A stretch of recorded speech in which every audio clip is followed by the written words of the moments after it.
Hello fellow crafters, my name is George and this is the Spare Time G, and today we're gonna make Cherno Alpha Jaeger from the Pacific Rim.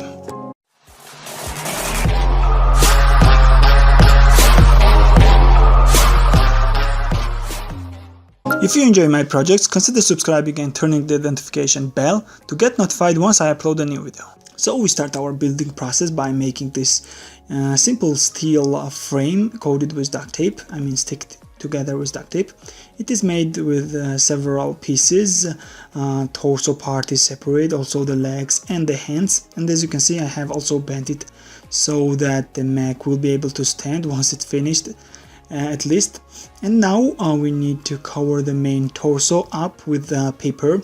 This will give us some material onto which I can stick the clay, and also coated the whole frame with clay here. Now I have some foundation to get into some more details. Cherno Alpha is Russian Jaeger in the movie, and it has the most unique design, so to say. It is the heaviest and also the slowest, but the most armored. Now I have started working onto the details of the mech, more specifically its legs and hands. Here you can see that I have made quite an angular shape of the legs. They are not quite square in cross section, but a little bit prolongated as it is in the movie. And also I have sharpened up these connection points with the torso of the legs and as well as the hands, as these joints will allow the mech to very easily rotate its hands like a simple humanoid. Here you can see that I have worked on more details with the head, so to say.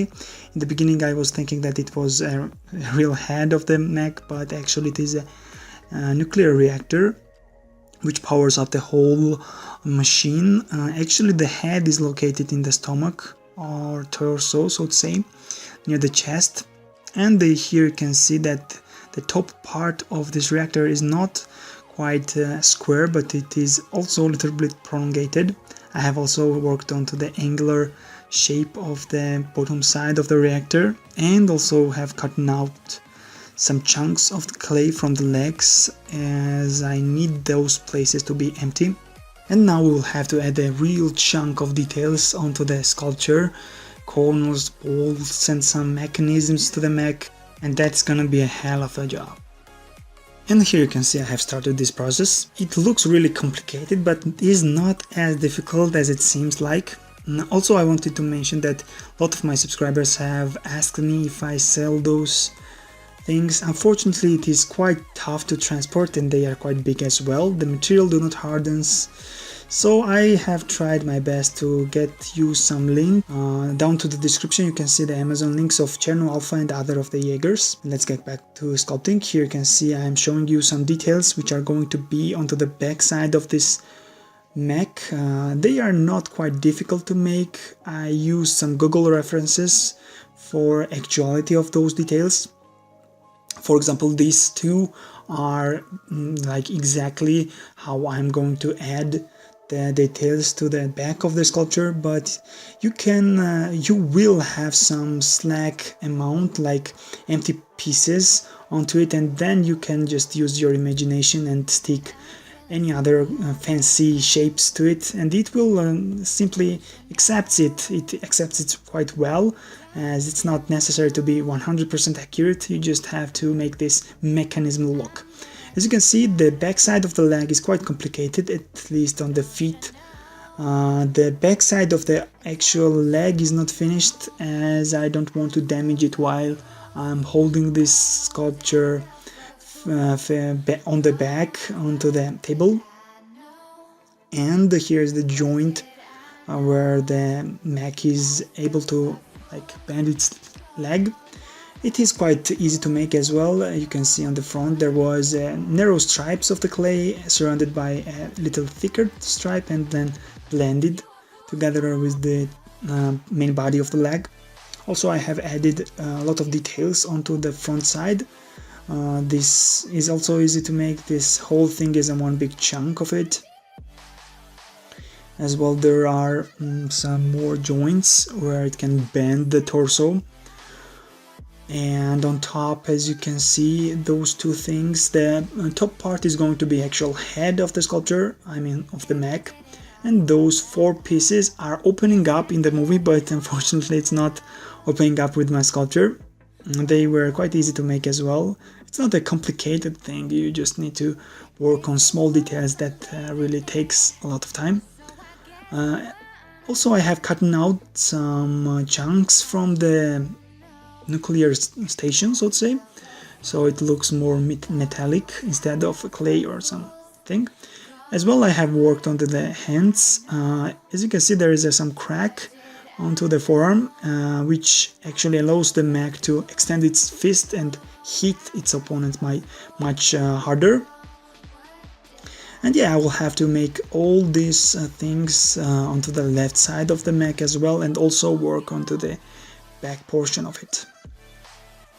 And here is the finished version of the detailing process.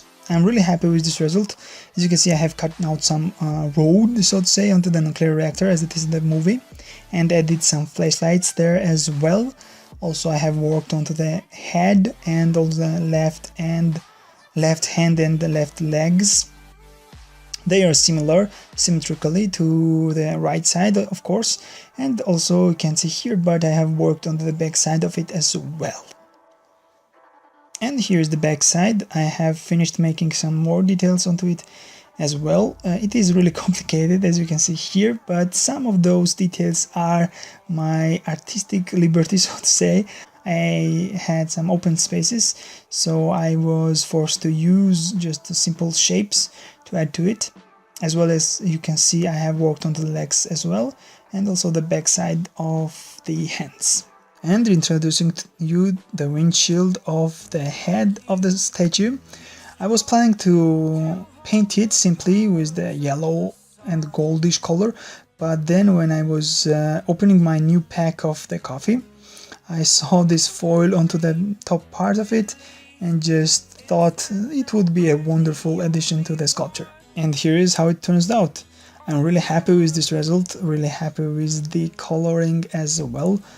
It was quite a tough process that I had to cover the joints with the gray color and then work onto the total body of it with the green. Actually, this green is made up by me. It is a little bit of green mixed with yellow to get this kind of Russian tank color, Russian tank camouflage color, so to say. And it was quite difficult to make all those stripes as well. I have used simple matchsticks, put them into the color and then stick them onto the mech, and it gave me this straight lines quite easily. And yeah, I'm really happy with this result.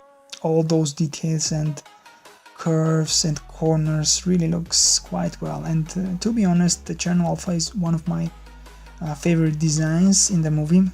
And you can go down to the description where you can see the links of several replicas from the first movie, where you can purchase the Jaegers or the Kaijus. And yeah, that was it. You can always go to my Facebook page and see pictures of this and other of my projects. Thank you very much for watching. I hope you enjoyed this project as much as I enjoyed making it. It was quite fun and a challenge as well, as this is the second attempt of me making some kind of robot thingy. The first one was the Iron Man. And yeah, have a nice day and see you next time. Goodbye.